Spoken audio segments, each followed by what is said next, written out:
Hi. Hi, everybody. I'm going to give us all a minute. I am going to try to do a couple of things here because this is, you know, technology. Technology is interesting.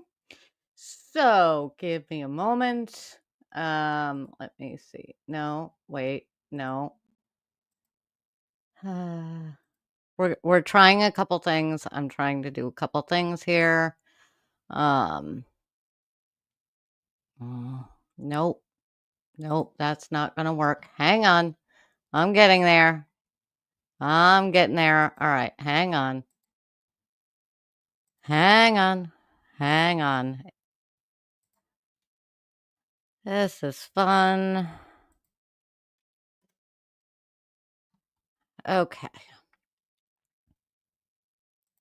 Bear with me, guys. I got to do a couple things. I will do my level best to timestamp stuff.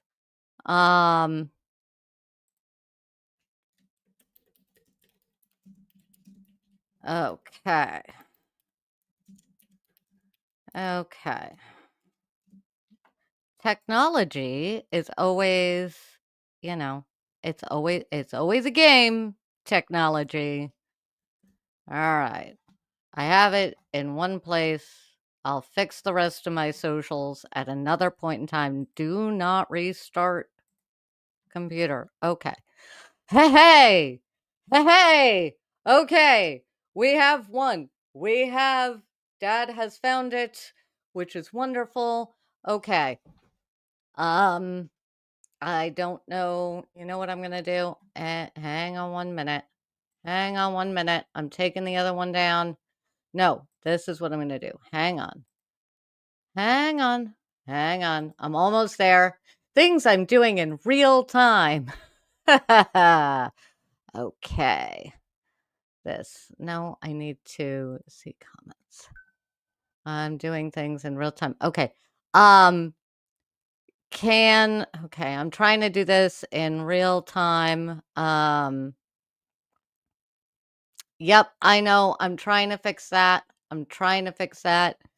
Um, bear with me. I gotta switch. I have a way to do this. Hang on. It's just welcome to streaming in real time. This is gonna be, bear with me, guys. I'm getting there. I'm gonna put a comment in. No, not where I wanted to go. Okay. Not where I wanted to go. Back. Back. Oh, YouTube, you are giving me, no, not what okay. Trying to get there to put a comment in. Yeah, yes, some people pre-tape, but you know what? Here's the thing. Here's the thing. While this is a challenge to be sure and probably isn't the most interesting for some, um what I do find myself is that um sometimes this does make everything feel a little better for me. So if you are just beginning, let me tell you, um if you are just beginning streaming, these sorts of things happen. It's just the thing. Nope, nope, nope. Shh. All right, hang on. Here we go. I'm almost there. All right. There we go. Okay. Now, it does add adrenaline. Okay. I should not be surprised. I should not be surprised, nor should I feel singled out by the technology. Um Mom, Dad, somebody, the new link, I have posted it as a comment on the old page. Um, this is where having a team and not just being me is helpful, but there is now a comment on the old stream. Don't worry. By the time replay crew, thank you for joining us, Replay Crew. By the time you find this, the other one will be down. This one will be up. It's been a night. So let us try this again. But there is a comment up on the other page to redirect if you guys if there's any way that you can, get that out there, that would be amazing and wonderful. Because that was kind of a lot. I why is all of the technology tonight is just gonna fight me. Okay. With that, now we are here. The comment for the actual stream is there. I will clean that up when I am not trying to do a live show. I should have done it a couple minutes in the future so I could add a thumbnail. I am not going to try and figure out how to do that right now. It's just cheers, folks. And I have had a sip of my beer, and that is about it right now. And we haven't even gotten to closing arguments yet. It's going to be a fun night. It's going to be a fun night. So, as you find me, which might not be until tomorrow or the next day or whatever, because YouTube has decided to fight me today. Let me know what you've decided to sip on and all of that. YouTube, you know what this is? YouTube doesn't even want to hear Brennan. That's what this is. YouTube doesn't even want me to get near to Brennan. But here we are. It might be. It might be a whiskey night. It might be a whiskey night. I have my lovely little glass. I brought it up. In case we need it. Yeah, I think YouTube is just done with the trial and everything, and it heard Brennan and was like, "Oh no. No, we're not doing that." Oh, so now let's all just take a breath for a minute. That was a wild way to start. I'm going to go ahead and roll the intro as folks hopefully find me and find us over here and roll on in. That was way too much. So, yeah, the next round we're just going to do this. Okay. This has had issues before. It's happened. I've been pretty lucky to not have this for a while, but what we're going to do now, I'm going to go ahead. I'm going to roll the intro. I'm going to take a big old breath, and then we'll dive into the crux of the show tonight. And who knows, maybe it will be short so that I can fix other things. I don't know. It's just a day. Hello and welcome to The Unfiltered Tea, a show where we say all the things you wish the newscasters said, unscripted and unfiltered.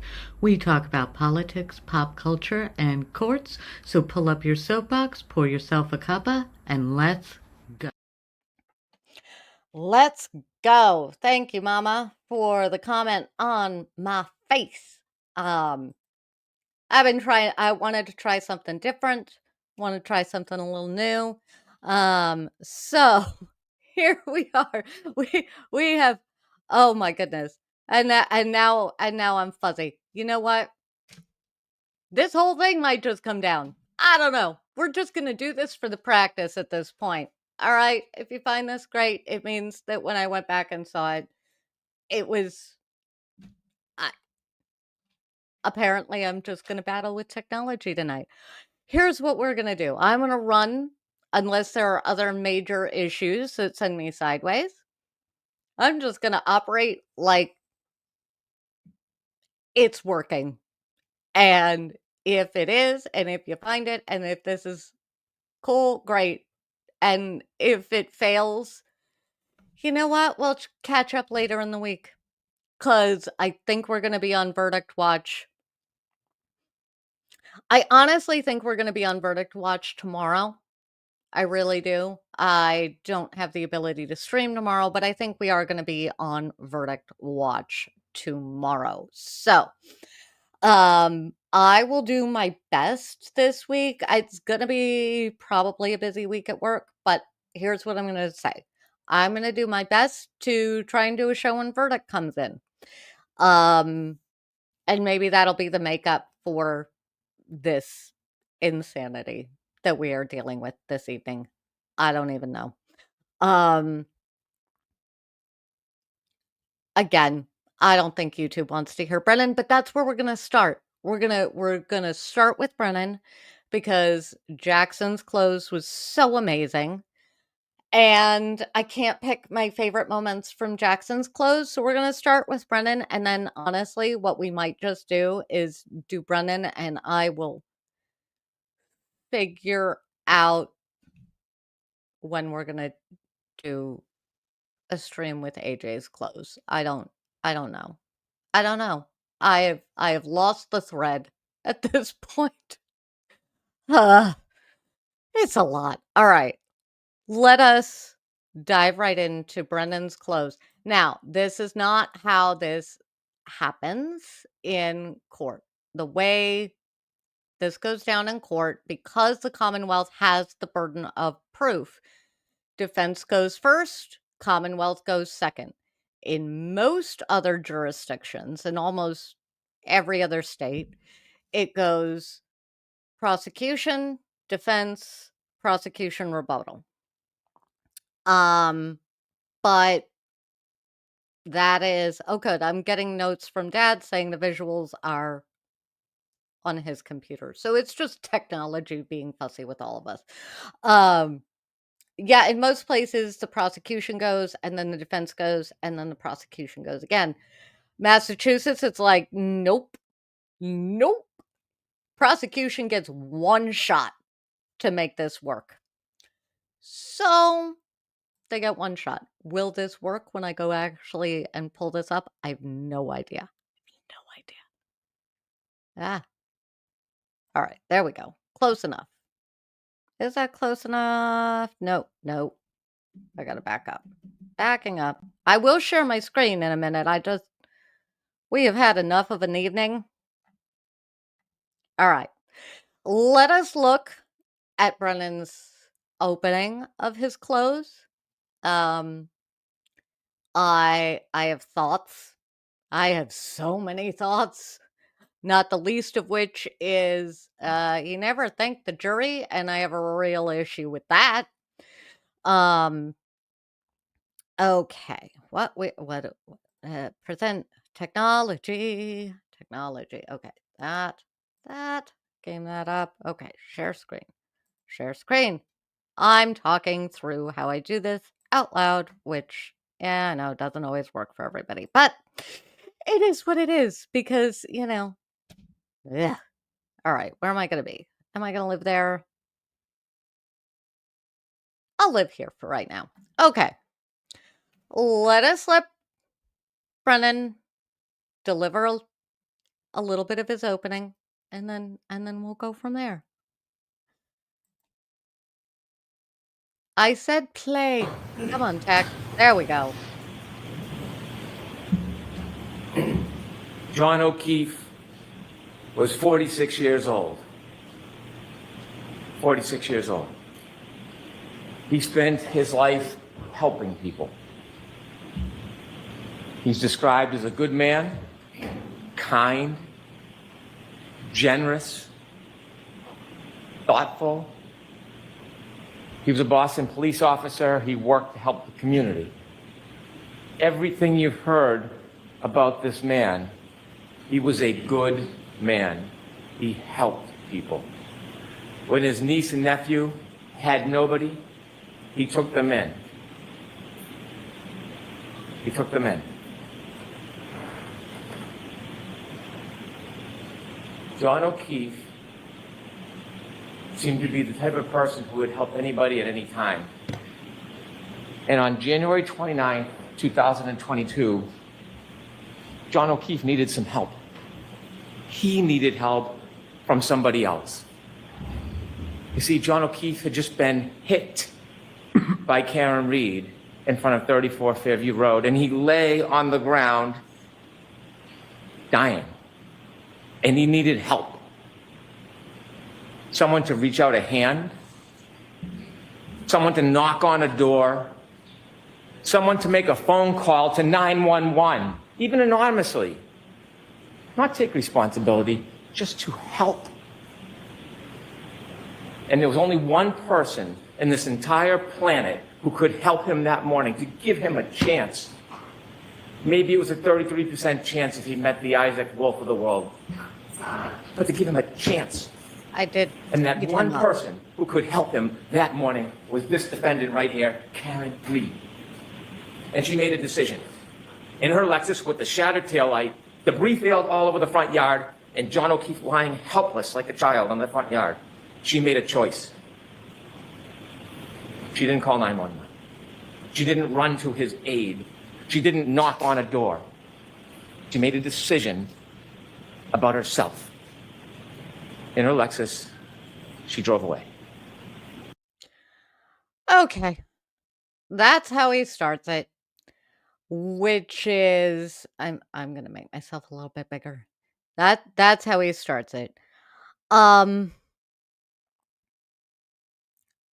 am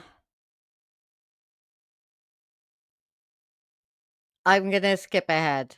I'm going to skip ahead. Cuz we're going to try and zoom through this. So, he said something about the toxic relationship and Aruba, which this jury only heard a very little about Aruba. In trial number 1, we heard a whole lot more about Aruba. So it was a weird choice. Most of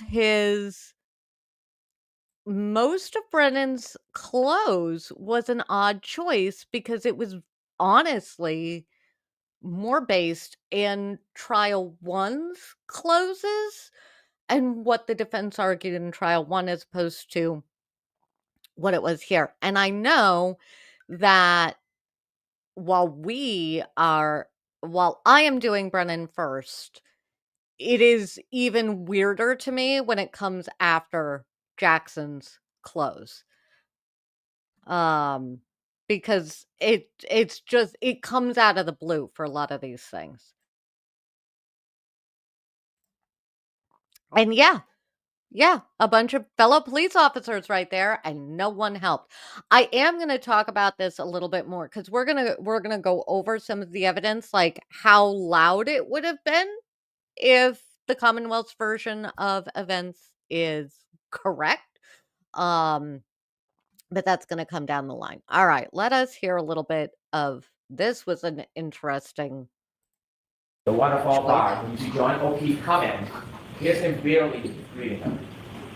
That's him and Mr. Higgins, barely greeting each other. The quality Reality of this video is sometimes is different than argument. This is a celebratory move. Take that down, please. Hang on. I got to give him that line. I was talking over that line. Barely greeting each other. Reality sometimes is different than argument. This is a celebratory move. Take that down, please. Celebratory.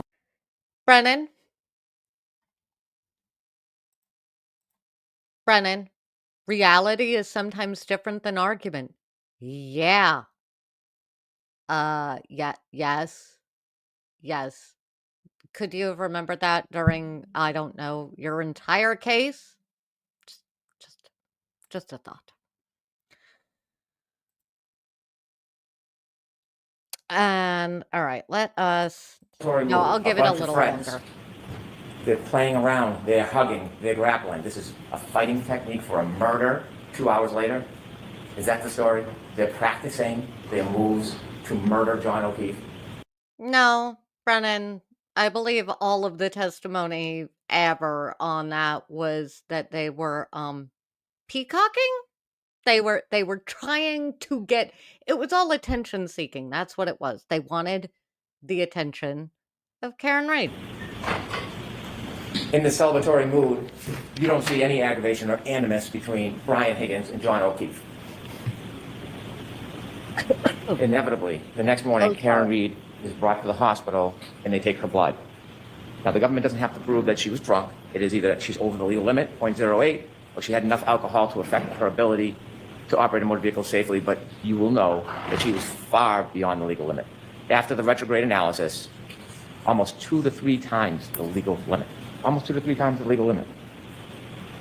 But for evidence for that retrograde analysis, you do actually need to know when her last drink was.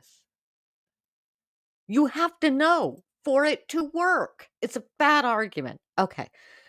Whew. Let us skip ahead to the very first evidence he even brings in. The very first time that Brennan even enters, even in his clothes, brings in any evidence. I know it's closing argument. I know it's all argument, but when you've had the defense quote a lot of evidence and a lot of your experts, this is just kind of wild. And I did speed him up because there's only so much of this we can take. Okay, close enough. And it shows you with the healthcare data, There it is. it registers as Evidence. twice climb, but doesn't mean someone's climbing upstairs. What it means is there's an elevation, and he breaks down the data, the red, the green, if you can move down to the fulfillment. And then the bottom left, that's 34 Fairview. You can see, second by second, the circles of their route, even the 3-point turn on Cedar Crest. That's what you see. At that point, they've left the bar. Remember, the battery temperature was 82 degrees. They're now in a car. It's now 77 degrees. Think about how accurate the battery temperature is. That it reflects the difference between being in a bar and being in a car. Now, if I'm on the jury, I honestly have questions here because it was never well explained to me how you went from the bar outside into the cold and then the battery temperature dropped and then it didn't drop that. I mean, it was just okay.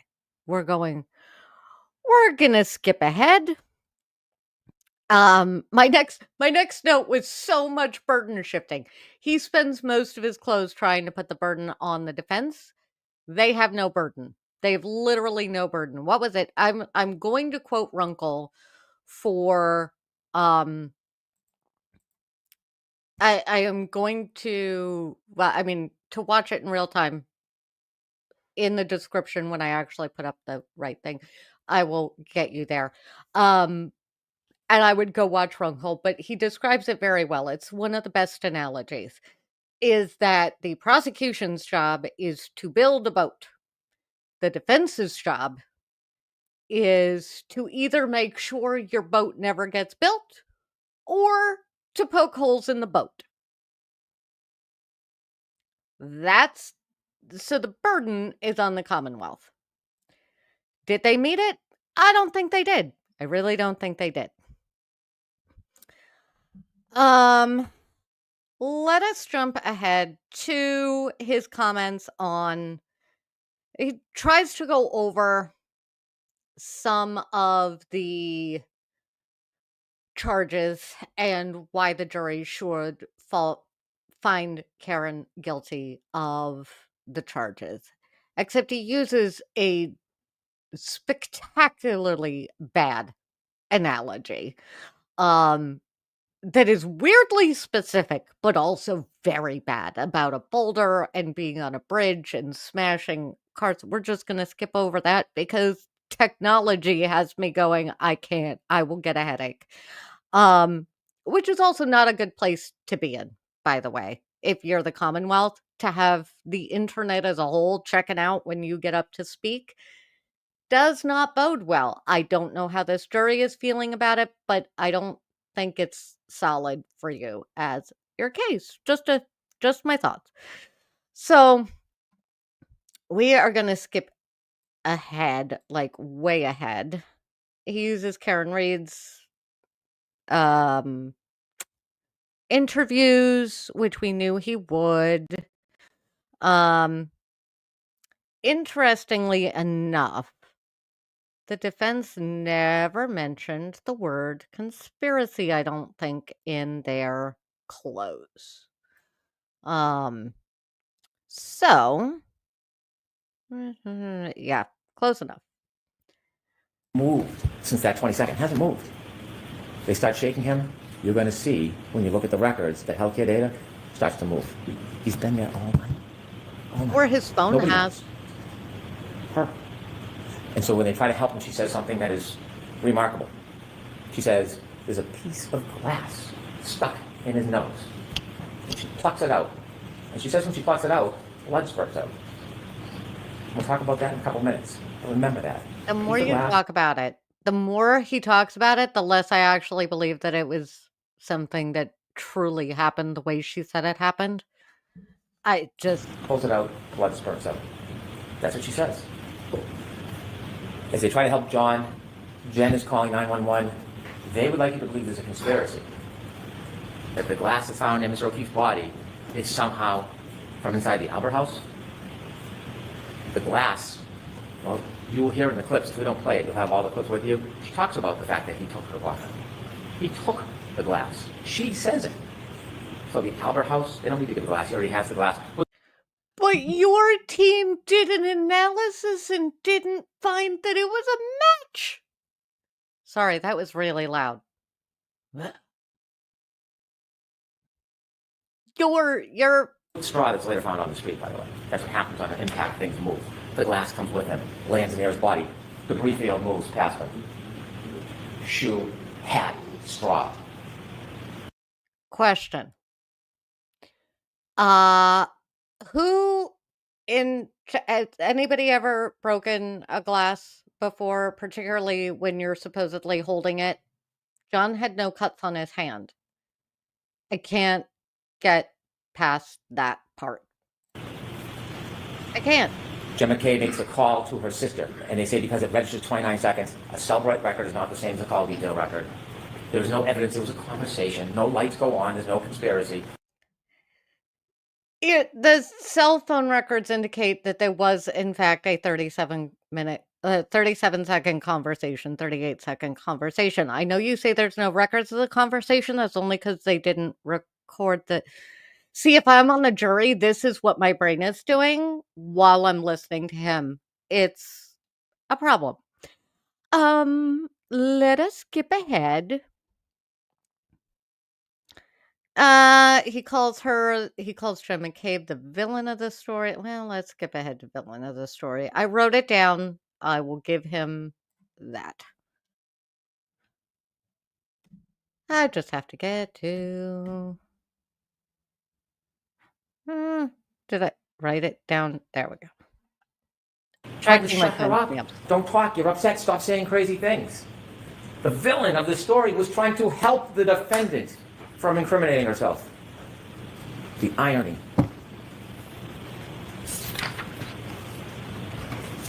Could we have slide 9, please? This is the battery temperature. You're going to have a chance to look at it. If it wasn't so tragic, it is interesting. It is interesting if you like data. The 29, 12, 13. Even the water quality. This actual evidence. In the car, 77 degrees, 12:37. About 3.5 minutes after the defendant collides with John O'Keefe, it started to go down to 72, 12:45, 66, 12:53, 61, and you see it drop and steady off at 1:36. Remember, cell phone battery under him. John O'Keefe either struggling for life or was fast, and the blood's still warm either way under him. Doesn't move again until 6:06. It drops down 7 degrees because the women are pulling on him. The cold air is hitting the battery. Where his phone was found is still a sticking point for me because it was apparently under his back shoulder. All right, on to Proctor. 3:55. Oh. Gotta get to Proctor. Facts. It doesn't change the physical evidence. It doesn't change the science. It's unfortunate. It's distasteful. It's dishonorable. Remember, talking about Proctor was the investigation with honor and integrity, and he said it was. Was Trooper Proctor's effort honor and integrity? And he said it was integrity, but he never said honor. That's a man of honor. Military service, dedicated to his country, highest level of clearances to the President of the United States, now a state trooper. He would not say that Trooper Proctor was honorable because he wasn't. He wasn't, but that does not change, doesn't create a conspiracy, doesn't invent a dog, it doesn't make somebody in a house something. The dog wasn't invented. All of the testimony from everywhere. All of the testimony. All of it. From everywhere. We know there was a dog. I still demand proof of life of Chloe. I still haven't gotten it. They're not. It just doesn't. When you read those text messages, they're hard to look at. It's unfair. It's unfair. And if there's a penalty more than being fired, well, maybe that penalty would be deserved. But it has nothing to do with the justice in this case. It just doesn't. There's not one piece of evidence, not one, that we can look at and say, this was tampered with. Really? This was planted. This was distorted. Remember when we introduced the taillights at the beginning? I didn't introduce any of the taillights, but then the defense did, so I put them in. Those were taillights. Never a good look. Remember the taillights? I didn't introduce all of the pieces of taillights, but the defense did. All right, Brennan. We're going to get to where you end on this. Actually, where is it? I want to have him show the tail light again. Where was that? Oh, no. No, we're going to skip ahead to when he throws his own witness under the bus, because I find that very weird in a closing argument.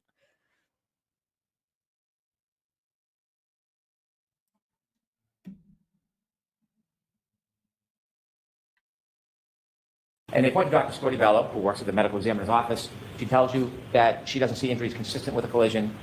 She's looking at this case for 90 days. 90 days. The evidence in this case did not stop. It continued for 2 years. She knows nothing about the data, nothing about the black box, nothing about the interviews of Miss V. Question.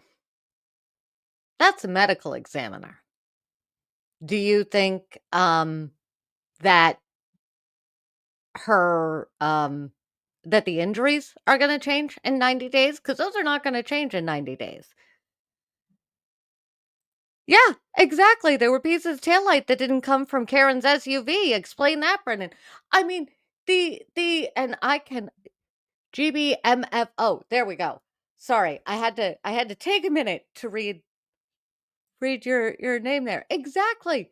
How many of us raise our hands, drop a comment in the chat? How many of us have more questions after the Commonwealth ended their case?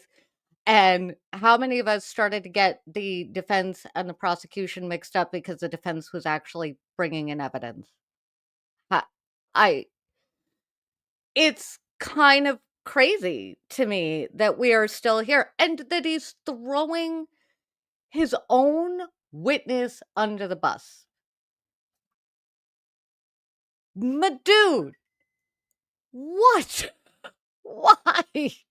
Why are you throwing your own medical examiner under the bus? Also, the injuries don't change after the autopsy. Yeah. Yeah. All of the questions, none of the answers. You know what that is? Reasonable doubt. I can't give him the end. I can't. It was not a great close. The other thing is he never thanked the jury. He never thanked the jury. And he didn't say, here's why you should choose guilty, guilty, guilty on all 3 counts. All right. With that, because I have had a technology nightmare, Brennan, I am done with you. I'm done with you. I know you want this case and all of that, but nope. Now let's go look at, in my opinion, how a close ought to be done. I will try to zoom, but if we all just get sucked into this, it's fair. It is totally fair. Alan Jackson could have been a great actor. He's chosen the courtroom as his stage and he uses it well. And I think pure speculation on my part, that Jackson reads the jury better than Brennan. I really do think he reads the jury better than Brennan. I think he knows exactly how far he can go, and he walks right up to the line, but he never crosses over it. That is my notion. Um, exactly. GB, I'm gonna pull up your comment in just a moment. I am getting my timestamps here, and yes, exactly this. Anytime the feds give discovery totally discrediting the investigation, that's your hint to dismiss. They didn't. I've said it before and I've said it again. My thought on this is that John got a little too close to something. The talking to him, trying to talk him out of it, whatever it was, went too far. I honestly don't think it was a fight over Karen Reed. I really don't think it was a fight over Karen Reed. I can't get there. I don't know. But I I still feel like I have nothing to base this on. I've said it before, I know. I think he got too close to something. Something happened, it went a little too far, and then everything just got out of hand. All right. Everybody is at 1.25 speed. Now, for my own personal opinion, let us take a peek at how I think a close starts. I think Alan Jackson shows attorneys all over how to do this. There was no collision. There was no collision. There was no collision. And for those of us that were with me when we watched opening arguments, he brought it back around. I want to take a minute to start off with thanking you. I want to thank you for your attention. I want to thank you for your patience. I want to thank you for your diligence. This is not an easy undertaking. Most of all, I want to thank you for your courage, because courage is what this moment demands. Not just to listen, but to stare directly at injustice and say, not here, not now, not on our watch. That's what you're being asked to do. Stare down injustice. I want to start with a simple truth. You folks, not us, nobody else in the courtroom, you folks are the last line of defense. The last line of defense between an innocent woman and a system that has tried to break her, that falsely accused her, that tried mightily to bury the truth. This case was corrupted from the start. It was corrupted by biases and conflicts and personal loyalties that you heard about. And most fatally, it was corrupted by a lead investigator whose misconduct infected every single part of this case from the top to the bottom. In our opening comments to you a few weeks ago, we told you what to watch for. We warned you what to watch for. We begged you what to watch for. Watch for the physical evidence. Pay attention to the medical facts. Pay attention to the science and the physics. But also pay attention to the integrity, the very essence, the integrity of the investigation. But you also saw something during the course of the trial that none of us might have expected, something that should sadden us, something that maybe would anger us. On full display, you saw the lengths to which some police officers will go to protect their own at the expense of the rest of us, at the expense of Karen Reed, an innocent woman. It's a good play. It's a good play, especially if you smell anybody on that jury doesn't fully trust the police force. The good line. Before we examine the evidence in the case, which we will do, we need to understand the very foundation of the entire system of justice in which we operate. Before I let him continue, I want to say I watch a lot of trials. I listen to court for fun. This is the absolute best explanation of reasonable doubt I have ever heard an attorney give in the history of ever. Attorneys in criminal law, defense attorneys, please take note. This is how you explain reasonable doubt. You don't need a chart. You don't need the boring canned lines. Watch Jackson do this. This is how you explain reasonable doubt. It's the bedrock on which this entire system is built. Reasonable doubt. This isn't just a technicality, and it's not a slogan. It's a constitutional shield that protects the innocent and prevents the government from punishing without proof. The Commonwealth has the high burden to prove every single element of every single charge beyond a reasonable doubt and to a moral certainty. As I said, those powerful words are not just some legal jargon.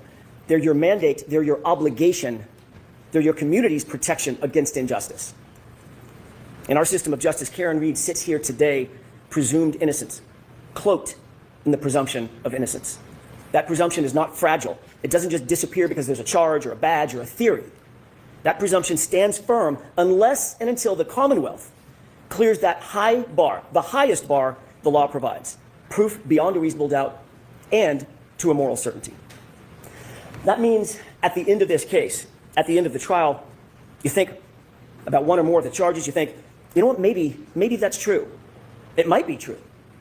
Then you vote not guilty. If you think it's possibly true or probably true, your vote must be not guilty. Yes. If someone among you thinks it's likely true or even very likely to be true, your vote is not guilty. It's because none of those standards, maybe, might be, possibly, probably, likely, very likely, none of those meets the extraordinary burden of beyond a reasonable doubt and to a moral certainty. A moral certainty means a level of confidence so strong, so incredibly unshakable, that you could go home, you would go home, look your loved ones in the eye and say, I am certain. Not probably, not likely. I'm morally certain, and my certainty remains unshakable. The law defines moral certainty as the highest level of certainty known in all human affairs. I'm going to pause him for one moment because I have to say the moral certainty aspect of it is Massachusetts only. Think about that. You must be that certain about the entirety, not part of, the entirety of the Commonwealth's case. As we discuss this case, you'll see that the Commonwealth comes nowhere near, nowhere close to reaching that extreme burden of proof. Right. Ladies and gentlemen, on January 28th, 2022, it was a Friday night. John O'Keefe and Karen Reed made plans to meet up with friends, go out for drinks. You saw through video evidence and eyewitnesses that they were affectionate, they were loving. Okay, I'm going to pause you for a second, AJ, because I want to talk a little bit about a slightly different case before I let him continue for reasonable doubt, right? Because we all sort of have this notion of what we think of as reasonable doubt. So I'm going to use a completely different case to explain sort of like my testing ground for my own self with reasonable doubt. I watched the Murdaugh trial and I went into that thinking he'd done it. But I know that the court needed to prove it to me. The prosecution needed to prove to me beyond a reasonable doubt that he did it. And I honestly did not think they were going to get there. And then there was the Snapchat video and all of the technology and the time frame and all the things that tell on you told on Murdaugh, because it got down to I could not find any other way to square how Murdaugh got from the kennels to the house in the time frame he had to do that in for that murder to have happened without it and have it be somebody else, right? There was just no way. Another case, by the way, where the dog told on the guilty party. Kudos to Dogs for Justice on this one. And I couldn't ever get there. In this case, I've had the opposite issue, where the more the Commonwealth shows me, the less I think their version of events is even remotely likely. So with that, let me go back to, let's just, I'm going to skip ahead quite a bit because I do want this to be short. I do recommend watching the whole thing. Short-ish. Given that they were each an hour and 15 minutes, it's going to be short for that. But let me jump ahead to one of my favorite. This is where the mic drops just start coming fast and furious. And I want to get to that. I also appreciated how in every aspect of Jackson's close, he uses the experts and the Commonwealth's own evidence against them. And I thought that was a brilliant, brilliant play. Close enough. Are we there? Close enough. Performed the autopsy. She did it personally. She's the only one to have personally examined John's body, and she found no evidence of an impact site on his entire body. That in and of itself is reasonable doubt. You don't need anything more. The Commonwealth's case is done. It's cooked. Their own experts said there is no evidence of a collision, no evidence of an impact. If you want to know what an impact looks like, take a look at this. I appreciate that. This is what a body looks like after being struck by a car at 25 miles an hour. And this is what a car looks like after hitting a person at 25.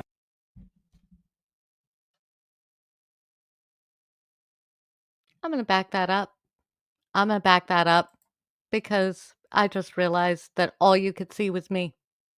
I just realized all you could see was me. Is today a day that technology is going to be fighting with me entirely? Oh, you betcha. Let's try this again. I'm going to back you up. I'm going to let you say that again, Jackson. Because my lovely audience here, yeah, they could only see John's body, and she found no evidence of an impact site on his entire body. That in and of itself is reasonable doubt. You don't need anything more. The Commonwealth's case is done. It's cooked. Their own experts said there is no evidence of a collision, no evidence of an impact. If you want to know what an impact looks like, take a look at this. This is what a body looks like after being struck by a car at 25 miles an hour. And this is what a car looks like after hitting a person at 25 miles an hour. These are exhibits from Dr. Welcher, the Commonwealth's expert. John? I love that he pointed that out too. Yes, technology can be my friend. It can be. If technology is having a night tonight, or I am, I don't even know. I don't even know. All right, where are we going to go to next? Oh, no, I'm just going to let him go because he's on a roll of mic drop moments. Didn't even have a bruise. Make no mistake, Dr. Scortibello was presented with the Commonwealth's theory of the case, the same case that you've been presented with, and she refused to conclude that John's death was a homicide. She flatly refused to conclude that there was a collision. And you know who agrees with that? That silent witness. The science, the physics, the data. Dr. Wolf and Dr. Rinchler, you just met them recently. They explained they were not initially hired by the defense. They were asked by another agency to conduct their analysis. They looked at the evidence from both sides, not taking a side for the defense or the Commonwealth, completely the FBI. Independent. They looked at the damage to the SUV on the one side of the coin. They looked at the injuries to John O'Keefe on the other side of the coin. Both PhDs, both engineers determined there was no collision. I'm not saying it. The science says it. That SUV's taillight was not damaged by striking an arm, and John was not struck by a 6,000-pound SUV. Period. Full stop. Yep. Dr. Dan Wolf did the testing on the taillight. Actual testing, not some ridiculous blue paint kindergarten project. He did lab testing. He did field testing. He did data testing. Actual impact force analyses. In every single test at every single speed, the taillight damage was inconsistent with striking an arm. In every test, the taillight damage was inconsistent with damaging the shirt, the sweatshirt. Remember that severe internal damage to Karen Reed's taillight. Not just the outer lens. The internal diffusers were completely smashed, completely shattered. Yep. ARCA testing established that all the internal components of every single test taillight, especially the diffusers, remained completely intact. Conversely, on Karen's taillight, the diffusers were almost completely gone. Folks, understand something. If any part of that diffuser portion of the taillight is broken, there is no light. It doesn't illuminate at all. It's just black. Let's take a look at a couple of photos. This is at 5:07 a.m. at One Meadows. That's the photograph on the left. What do you notice about the right taillight? It's completely illuminated. Yep. Later, at 4:12 in the afternoon, photograph on the right. It's lit up. How can that be? How can that be if the Commonwealth claims that those diffusers, the portion that lights up the light, were already scattered all over 34 Fairview? That's their theory. But don't believe your lying eyes. The taillight's completely lit up. That would be impossible. Dr. Andrew Rinchler, a PhD, a biomechanist, explained that at those speeds, The other side of that coin, John's arm would be basically destroyed. Contusions, swelling, torn ligaments, hyperextensions, dislocation of joints and bones, fractured, broken, and shattered. But as you know, John's arm was pristine, save those dog and claw bites. He didn't even have a bruise. Think about this. Think about that photo of those x-rays as you deliberate. You can manipulate a taillight fragment. Also, kudos to Jackson because Dr. Rentschler said on the stand when he was testifying, because this image looked slightly different when it was first presented. There was a lot more white, and Dr. Rentschler had made a comment about wanting to turn the contrast up so that he could really see the bones to do the work that he would want to do. I'm paraphrasing, but yeah. And so for closing, what did they do? They turned the contrast up. So well played on that front as well. That's not that hard. Can't manipulate a bruise. If they claimed the car was going fast enough to shatter the taillight and shatter the diffusers, then it was also going fast enough to destroy and shatter John's arm, and it simply did not. How do they square that? They don't, and they can't. So they spent nearly $400,000 of taxpayer money to hire someone to dress up and look like John and paint his arm blue. Oh, keep going. Which told you exactly nothing. The ARCA testing, conversely, also established that it is impossible for John's sweatshirt sleeve to be damaged by an impact with the taillight. The Commonwealth's theory is that the sleeve of John's hoodie sweatshirt was damaged by flying shards of taillight slicing through the shirt and through John's arm. I have 3 questions. Number 1, John's arm had about 36 abrasions. How did 36 shards of acrylic go through 9 tiny little puncture holes? How'd That's that an happen? excellent question. Somebody needs to answer that. Number 2, why are there no slices or cuts in the hoodie? All the Good defects are question. punctures. Punctures that you might get from, say, I don't know, canine teeth. And number 3, if the shards cut bloody gouges into John's arm, that's their theory, why is there no blood, no skin, no tissue on a single shard of taillight that they claim came in contact with John's arm?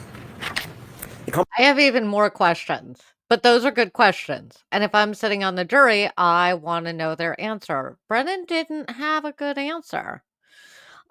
Meanwhile, what we can't see is as he's going through all of the reasonable doubt things, they're like little note cards, and it's this presentation that's happening behind on the screen behind him. It's just stacking up all the reasonable doubt, which is also, by the way, brilliant because it assumes that everybody on the jury is going to take in information in a different way, and I like that. Okay. I am going to skip ahead. It's so hard. I recommend if you want a master class in how to close, it's this close. It really is. But we're going to skip ahead to a reasonable doubt portion. I tried to get highlights here. Except reading my own writing would be helpful. It's just a night. It's just a night. Here we go. Right toward the house. Remember, 78 feet to that garage door. It's not a coincidence. The Commonwealth's witnesses, or the Commonwealth's witness, Mr. Ian Whiffen himself conceded that he has reasonable doubts about the accuracy of John's location data. Remember that question and answer on cross-examination by Mr. Alessi. Oh, that Do you was have doubts? so good. I do. Are those doubts reasonable? They are. And remember, it's still the good. Commonwealth's burden. If their own cell phone expert has a reasonable doubt about John's location, so should you. John O'Keefe was inside, and the phone battery temperature further proves it. This is not speculation, this is science, and it's irrefutable. It tells us that he was not laying outside in the cold, he was inside somewhere a little bit warmer. Ian Whiffen told you that when the iPhone is exposed to freezing temperatures, think about these numbers. When the iPhone is exposed to freezing temperatures, it will drop from 81 to 21 degrees in 15 minutes. 15 minutes. That's a 60-degree drop in 15 minutes. Now look at John's phone. It was laying, according to the Commonwealth, it was laying directly on frozen ground. He arrived at 34 Fairview and his phone dropped only 20 degrees over the course of an hour. Then inexplicably, It stayed steady, never dropping below 50 degrees for the next 4.5 hours. Never dropping below 50 degrees for the next 4.5 hours, basically through the entire night. He was not outside. He was someplace warmer, like a basement or a garage. Now, I will say that the Commonwealth says, well, it was the phone was under him. But I have more questions about that. The Commonwealth also didn't answer any of the questions for me, which still means reasonable doubt. Dr. LaPosada confirmed that John O'Keefe did not have hypothermia. No telltale signs, no telltale whiskey spots, no frostbite on any extremity. He did not die of hypothermia because he wasn't outside. Dr. Isaac Wolf, Dan Wolf, Elizabeth LaPosada, Judson Welcher, Andrew Rinchler, all agreed. Every expert agreed. This is how John O'Keefe died. A rearward fall from a standing position. This is really good. What could make you fall straight back like that? Let's just think about that for a second. What could make you fall from a standing position, as Judd Welcher just showed us? Standing up, falling straight back. Add a laceration to the right eye consistent with... Also, to use the Commonwealth's own expert to say all of the experts from both sides agree this is what happened. It's big. Mom, you are correct. It is worth going and watch the entire defense closing. I have seen this now. How many times have I watched the defense closing? I saw it in real time with EDB. I saw Runkle's breakdown of it. I saw part of Rob's breakdown of it. And I saw part of Peter Trego's Lord You Know's breakdown of it. Totally worth it. 10 out of 10. All right. We have paused.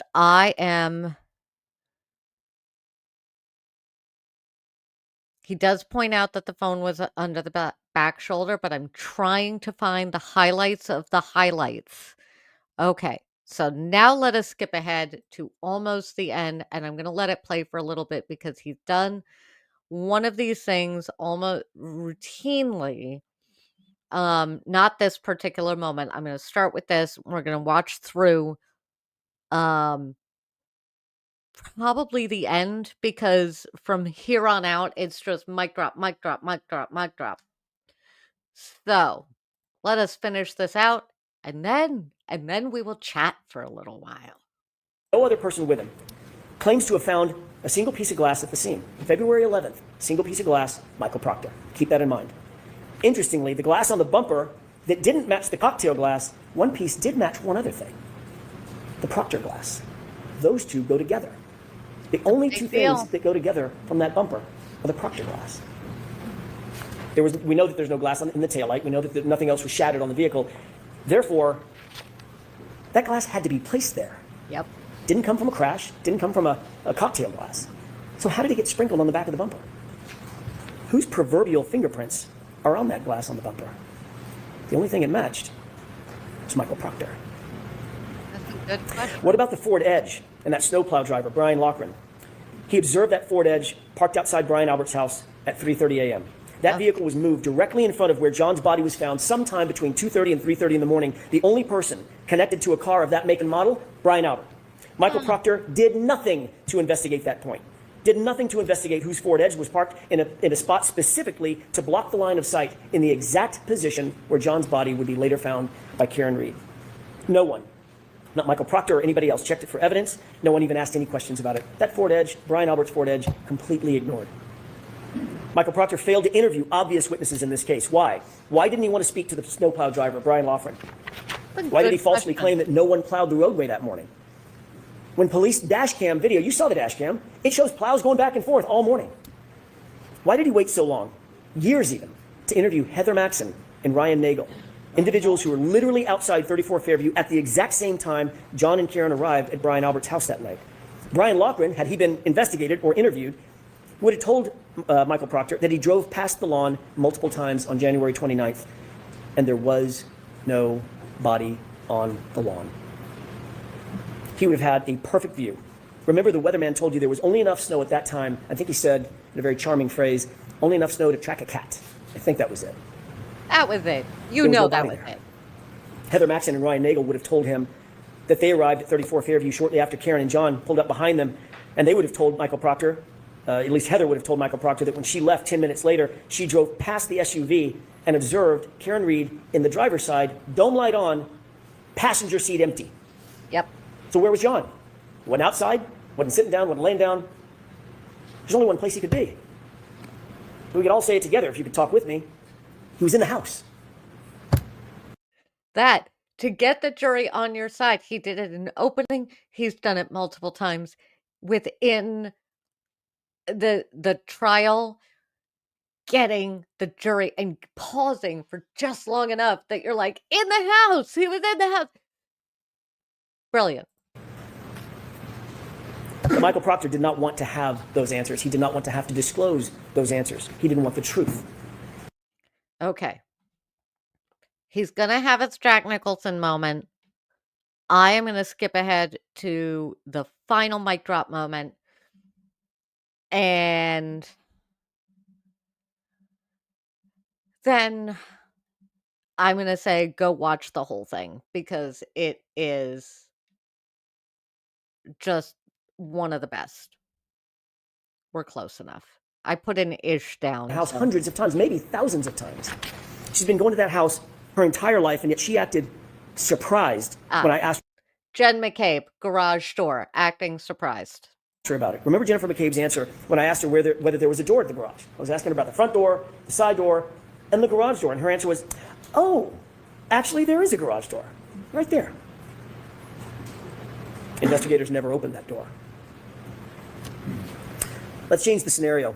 What if it wasn't the house of a Boston cop? What if it wasn't the house of Brian Albert?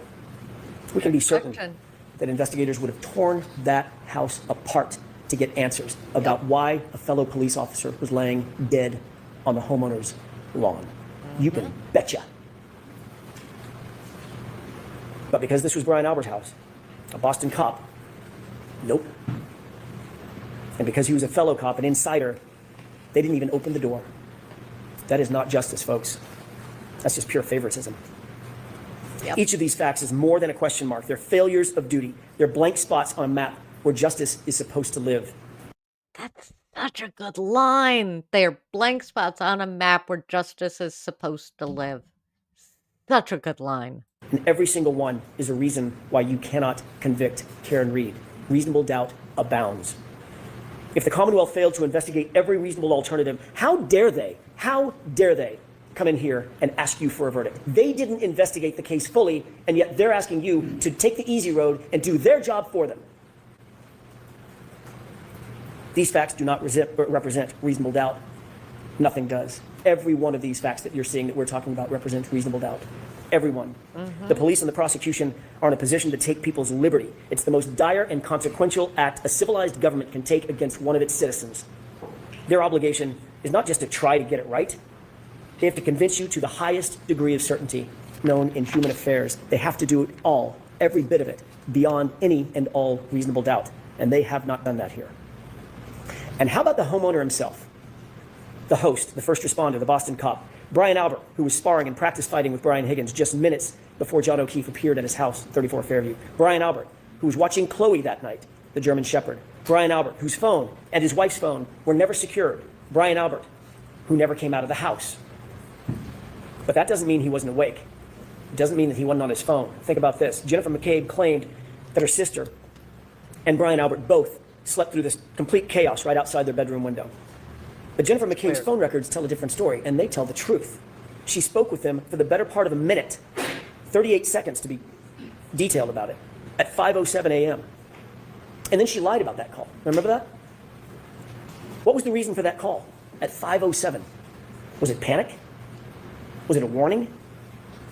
We know that conversation took place at the precise time Karen left her house to go search for John, 5:07. An interesting We could answer those questions if we just had access to their phones. Brian Albert, Brian Higgins. But Michael Proctor wasn't interested in their phones. Not only did he not secure their phones, he never even asked. And what about Brian Albert's dog, Chloe? A dog with a history, a dog that is, quote, not good with strangers. Dr. Russell confirmed that John's patterned injuries were from a dog, just like the dog Brian Albert owned. And then Chloe just disappeared. Yeah. Not there the next morning. None of the officers that you heard from said that there was a dog in the house. They didn't see her. She was just gone. And then ultimately gotten rid of altogether. Who gets rid of their family pet? That's what I want to know. Hide. Michael Proctor wasn't interested in that either. And recall the group chat with the Alberts and the McCabe's. They were getting their story straight. Matt McCabe, whom the Commonwealth did not call in this trial, instructed the group in that group chat, you'll recall, tell him to say the guy never came in the house. Think about that exact quote. Tell him to say the guy never came in the house. And Brian Albert, the patriarch of the family, exactly, exclamation point. He blessed it. With the truth, as we all know, you don't need to get your story straight. You don't need to tell someone what to say. It's just the truth. And what about the Google search? A Google search that Jennifer McCabe admitted having made. A Google search that was time-stamped by Celebrite at 2:27 a.m. A Google search that read, Haas Long to die in cold. It is uncontested and undisputed that that search was deleted. If the 2:27 a.m. timestamp is not true, why does Jennifer McCabe have to lie about it? Why delete it? If the 2:27 a.m. timestamp is not true, why create a false story about Karen screaming Google hypothermia? It is kind of contested, but I'll give it to him. That's just a fabrication. That's just a made-up fact. And by the way, if someone does tell you Google hypothermia, why would you Google how long it takes to die in cold? Wouldn't you just Google Good hypothermia? question. Jennifer McCabe enlisted Carrie Roberts to help shift the blame to Karen. Why go to that much effort unless you're trying to cover for something? Keep in mind the entire foundation of her claim that Karen said Google hypothermia is this fantasy about Karen screaming it at the location, at the scene. That's her entire excuse. Which he got testimony out. Okay, I realize this is where I stopped taking notes. So let me jump ahead a little bit to closer to the end so that we can see. Okay. This should be good. Okay.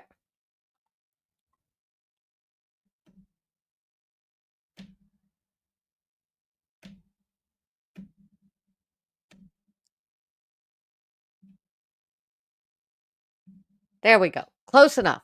Close enough to the end. We'll watch him finish Do it the out. right thing to cover for a fellow cop or cops.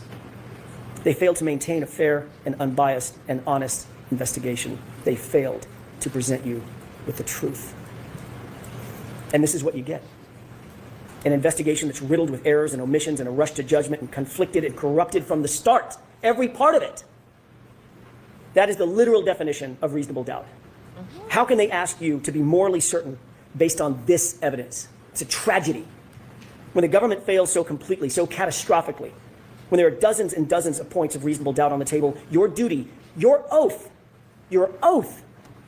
is clear. Your sworn obligation under the law is to acquit Karen Read. Not just because you can, because you must. Justice demands it. Strong word. Do not let the Commonwealth get away with this. Don't let them get away with this. Do not endorse and sanction an investigation that is broken and corrupted top to bottom. But just as importantly, do not let Michael Proctor get away with it. And make no mistake about it, folks. If you convict Karen Read of anything, if you convict her of anything, science, the physics, the data, they lose. But tragically, Michael Proctor wins. Remember his texts. Something stinks. Yeah, but serious charges will be brought on the girl. You know what? I'm not going to let him continue because no, I think we're past the I'm trying to keep Michael Proctor's more choice words out of stream tonight. I think we're good. She's fucked. Could you ever say to yourself, this is justice? The fact is there was no collision. A car did not kill John O'Keefe. So I ask you, let your voice be heard, not in whispers, but in truth. Let the community feel through your verdict that justice cannot be bent and that it will not be buried. Find Karen Reed not guilty, not guilty, not guilty. 3 counts. Thank 3 you. charges. I mean, mic drop, because it was just one giant mic drop. And then we've already seen Brennan's response to that, which was, like most things that Brennan has done this trial, he made choices, not ones I would normally recommend, really ever, but I'm here for it because I think this was, I don't think this case should have been brought. I've said it before, I've said it again, when you get all of the attorneys on the internet basically going, nobody should have brought this case, um, they don't agree that often, so maybe you should listen to it. So, after that, the judge gave the instructions, which, if you want me to pull up the judge going over the instructions, I'm happy to. It is if you're ever interested in doing jury duty or you get called for jury duty, I recommend picking trials and watching the judge issue the instructions, because you're going to have to, if you're on a jury and you get sat on the jury, at some point you will have a judge tell you all of the instructions. It's basically the judge telling the jury what the charges are and what the law is, right? Um, it is super boring, but it's also super interesting to be able to put those together. So that was closing arguments. With this, the jury then got the jury instructions, and then at 2:30 something, I don't remember the exact minute, got sent out to deliberate. I did a poll on Thursday, I think it was. I did a poll on the channel and asked if we thought we were going to see a not guilty. I thought what kind of were we going to see a verdict on Friday and what the verdict was going to be. We did not see a verdict on Friday. Instead, at 4:30 they came in and they were like, "Can we go home?" Which I totally understand, because that's a lot. And in Massachusetts, they request that you start at the beginning and work your way through the case before you, like, together as a jury, before you make any decisions. So I get why 2 hours in, they were like, "This is too much. I just want to go home." So here's my question to you, chat. Here's my question to you in the comments in chat. Let me know if I should put up another poll. What do we think? Do we think we're gonna have a verdict tomorrow? Do we think I'm gonna have to hop on at like 9 o'clock tomorrow night because we have a verdict? Let me know. Let me know what you think. I, for my own personal, um, I feel like we might get a verdict tomorrow, but I don't know. Last time it took them 5 days before we got a hung jury, so it's kind of a toss up. I'm trying to think of what the chats I've been in, what the over under is in the chats I've been in. I know a lot of us want a verdict tomorrow, but I don't know if we're going to get one. I don't know. Let me know what you think. I'm curious, because if somebody was like, "Oh, for sure we're not going to see a verdict until Tuesday," I would be like, okay. So let me know what you think, and let me know if I'm just going to try and do a show the day that we get a verdict in. Um, I have a day job. I don't know what that's going to mean. So I can't promise timing and stuff like that. So let's see what we're seeing here. Mom thinks we're going to have a verdict on Tuesday. Dad says his suspicion is 2 days. Now, Dad, are you counting Friday as day 1 or are you thinking Tuesday too? It sounds like the household other than me is leaning in the direction of Tuesday. I mean, truly that would be great for my schedule. It would. I mean, if we're gonna court sometimes works around EDB's schedule, maybe it'll work around my schedule this time. That would be great. That would be great. Okay, that does say Tuesday. So, yeah, I mean, if we're thinking Tuesday would work for me. Tuesday would work out for me because then we could gather together on Tuesday evening and chat about what we've seen. Because you know what? Everybody else is gonna do Verdict Watch Live, and I can't do that. So let us plan the day we get a verdict in. I will at least put a post up with when we're gonna do the debrief of this. And then, guys, I talk about politics, pop culture, and court.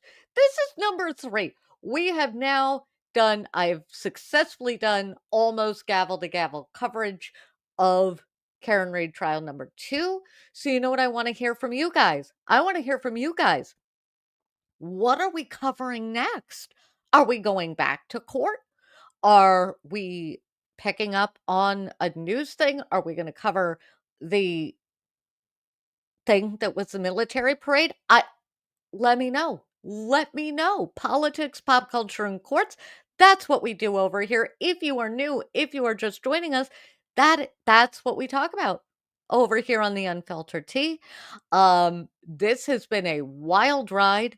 We've got one more episode of this Karen Reid trial stuff because we're gonna debrief the day the verdict comes in. We're gonna see what the jury had to say. We're gonna see if any jurors did any interviews. Feel free to drop any of that in the comments. The Aurora H. White, that is me on the threads, the BlueSky, the socials as a whole. So go ahead and find me over there. You can leave me stuff. Dad's money is not guilty on all counts except possibly the OUI charge. I think we're in a much better spot to look for acquittal this round. I think the defense put on a better case. I think the prosecution did the best they could with what they had to work with, which was basically nothing. So anyway, I will post the day the verdict comes in and I will, it might be late. It might be late and we might be here for a while. I don't know. But we'll chat. We'll chat. If you've made it this far, guys, thank you.